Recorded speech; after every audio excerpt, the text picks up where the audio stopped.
Donc on a dit hier, la Gemara dans Rosh Hashanah, page 17, elle dit Rosh Hashanah kol ba'e olam ovrim lefanav kevnei maron. Qu'est-ce qu'on a dit? On dit qu'Akadosh Baruch Hu, le jour de Rosh Hashanah, il nous juge tout seul. Alors, pourquoi moi quand j'étais plus jeune, je pensais qu'il nous juge tout seul, c'est-à-dire, attention, tu ne veux pas te cacher, comme vous venez de dire à Joseph, tu ne veux pas te cacher derrière les copains, il va te juger tout seul, il va te prendre dans ta faute. Donc commence à avoir peur. C'est pas ça du tout. D'ailleurs, je vais vous dire, c'est pas ça qu'il veut dire. Il veut dire qu'il nous montre un signe de riba, d'affection. Voilà, je m'occupe de toi personnellement. Je te juge personnellement et j'essaie de m'occuper de ton cas personnel. Je suis avec toi. Je suis avec toi quand tu réussis et je suis avec toi quand tu galères. Et donc je suis avec toi. Donc il nous donne une énergie positive d'accompagnement. D'accord, écoutez bien Rabbi Yosef. Vous savez, c'est pas évident parce que Rosh Hashanah, comme c'est le jour du jugement. Yom Kippour, c'est le jour du jugement. Notre vie, aussi bien professionnelle, notre avenir professionnel et matériel l'année prochaine, il va être dépendant de Rosh Hashanah et de Yom Kippour. De notre façon, de la façon dont on va être jugé. La façon dont on va être jugé, elle dépend de nos actes quotidiens. Vous êtes d'accord, Rabbi Yosef? Ce qu'on va vivre maintenant pendant ce mois-ci. Mais je vais vous dire, ne vous prenez pas la tête. On n'a pas le niveau. Moi, je vous dis la vérité, je pense qu'il ne faut pas s'angoisser. Si vous angoissez, vous n'arriverez à rien. Donc, tous ces cours où on vous angoisse et tout, à mon avis, c'est pas comme ça qu'il faut faire. Notre niveau à nous, c'est de voir la facette positive de nos actes. Alors bien sûr, on peut progresser en regardant la facette positive. Bon, c'est ce qu'on va essayer de faire maintenant. Il ne faut pas s'angoisser. Il faut essayer d'être gai, de grandir, de regoûter pendant ce mois-ci grâce au slichot et grâce au limoud qu'on va étudier, à l'étude qu'on va faire avec les rabbanim qu'on a. On va essayer de reprendre, de retrouver le goût de l'étude de la Torah, le goût des mitzvot, de trouver un goût. Si vous n'avez jamais trouvé de goût, si vous n'avez jamais pensé qu'il y a un goût aux mitzvot, alors il faut essayer maintenant, pendant ce mois-ci, de retrouver le goût aux mitzvot. Alors des fois par des petites Torah, par des petites allusions aux kabbalistes, aux enseignements des kabbalistes, des talmudistes, des chachamim, ça peut nous redonner un goût, non seulement à l'étude, non seulement à la philosophie de la Torah, mais également à la pratique quotidienne des mitzvot.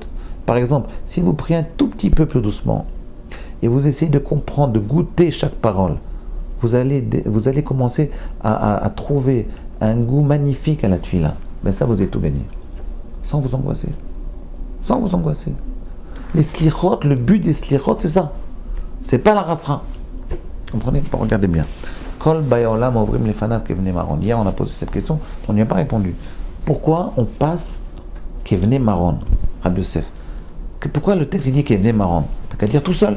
En fait, chacun est jugé tout seul. Donc le texte a qu'à dire tout seul. Pourquoi le texte il dit kevnei maron? Alors là-dessus, le Harizal, vous savez que c'est le Harizal. Je l'ai lu dans le Harizal lui-même. Il ramène une explication et il dit comme ça. Il dit, tu sais, dans les livres rouges là. Vous l'avez vu, Rabbi Yosef? Vous l'avez vu la source?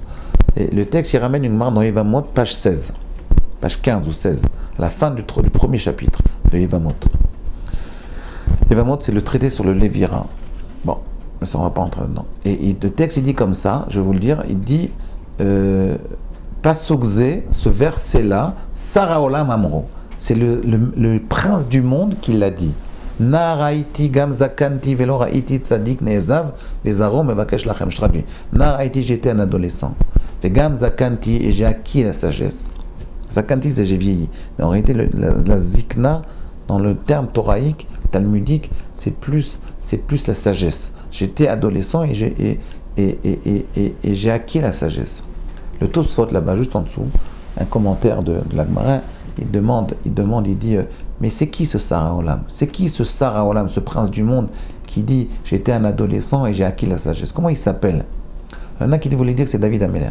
Il y en a qui disent ce Sara Olam, il s'appelle, c'est un ange qu'on appelle Matatron. Ce mot Matatron, il ne faut pas l'exprimer. Il ne faut pas le dire. Sauf que si on étudie le texte, comme on fait maintenant, on explique le texte, donc on peut en parler. Mais on ne peut pas en parler c'est dans la rue et dire ce mot-là. Alors c'est quoi ce terme? Quel est ce Sara Olam? Il s'appelle Matatron. C'est quoi Matatron? Le Harizal, il nous dit Matatron, c'est Méron sans les deux têtes.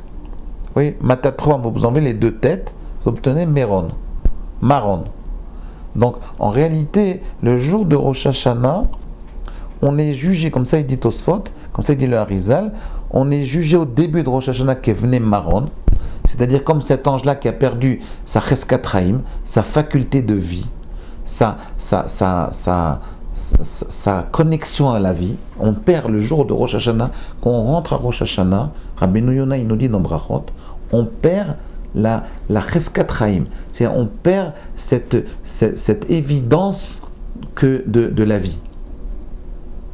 Oui, nous on pense que la vie c'est évident. Jusqu'au jour on ne vit plus. Mais tant qu'on vit, on pense que la vie c'est évident.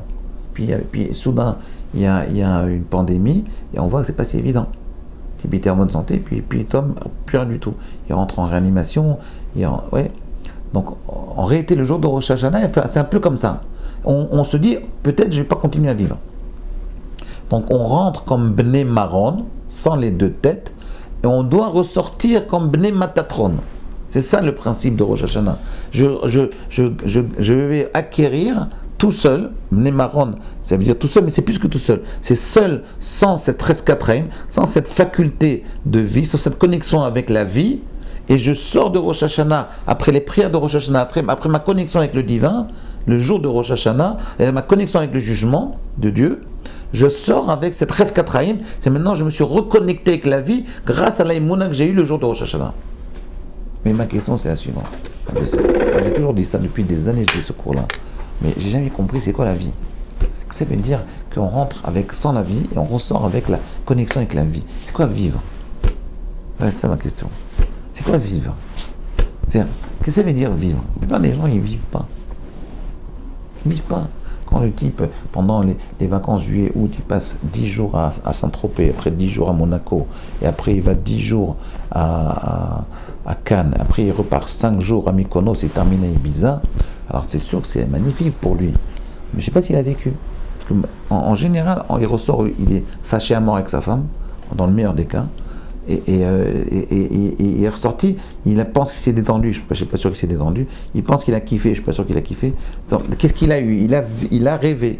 Mais on peut rêver sans faire tout ça, vous savez. Écoutez les cours sur le pasteur, vous allez rêver encore mieux. Donc, c'est quoi vivre? Parce qu'on nous dit, on rentre avec une Cheskat Chaim, on ressort de Rosh Hashanah avec cette envie de vivre, cette connexion de vie. C'est quoi? De quoi il s'agit? C'est quoi la vie? C'est quoi la vie qui nous donne Akadosh Baruch Hu? Il faut savoir de quoi on parle, parce que Akadosh Baruch Hu vous donne la vie. La vie, c'est un cadeau énorme. C'est un immense cadeau qu'il nous donne. Et il n'existe pas un plus grand cadeau que la vie. Je vous donne un exemple. Imaginez que vous êtes passé, Shemishmo, à un doigt d'un accident de voiture grave. Mais vous êtes en très bonne santé. Vous avez une joie immense. Vous vous rendez compte que vous avez gagné la vie. C'est la plus grande joie qui puisse exister. Quand un homme il passe devant la mort, et bien quand il vit, il se rend compte de ce cadeau magnifique qu'est la vie. Le jour de Rosh Hashanah, on doit sentir un petit peu ça. On doit prendre conscience d'un cadeau magnifique. Mais Dieu, il te donne ce cadeau si tu prends conscience que c'est un cadeau. Mais si tu penses que c'est évident, c'est naturel, et ben il se dit, mais pourquoi je vais lui donner cette vie-là? Vous voyez, donc déjà, le Rosh Hashanah, c'est quoi ce passage de Bnei Matatron, de Bnei Maron à Bnei Matatron? C'est pratiquement que ça veut dire prendre conscience, c'est quoi ce cadeau magnifique qu'il nous donne à Akadosh Baruch Hu, qu'on appelle la vie. Chaque instant, c'est la vie. C'est quoi ça? Comment on peut... Il faut se préparer pour ça. Pour ça, je vous en parle un mois avant, 3 semaines avant Rosh Hashanah. Parce que ça, c'est pas quelque chose qui est naturel. On travaille à apprendre à profiter de la vie, de vivre la vie, de vivre sa vie. À demain, on en parle.